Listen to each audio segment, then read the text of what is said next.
everyone, and welcome back to Tech Idea. Here we make tutorials on topics that might be helpful to you in one way or the other. And today I'm going to be talking about on how you guys can connect your Firestick to Wi-Fi. So as all devices, you on your Firestick application, navigate for settings and enter settings. Once you're in settings, you just want to head over to network and internet.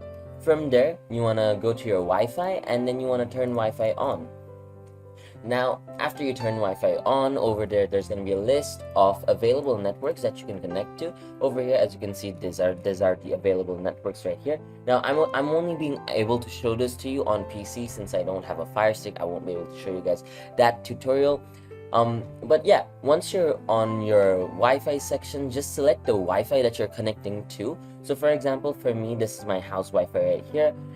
Since I'm already on Ethernet, I don't really need to connect, but all you gotta do is press on connect, and then it's gonna ask you for your security key, which is gonna be the password that you set for your Wi-Fi. Now, once you set that password, you should be able to connect to that Wi-Fi automatically, and if that does not work, your Fire TV should be able to use Ethernet cable as well. And now this is the best part: if you have a Fire Stick, your Fire Stick already has a built-in Wi-Fi router chip. So if you have a Fire Stick, you should be able to connect to the Wi-Fi much more easier, and that's it.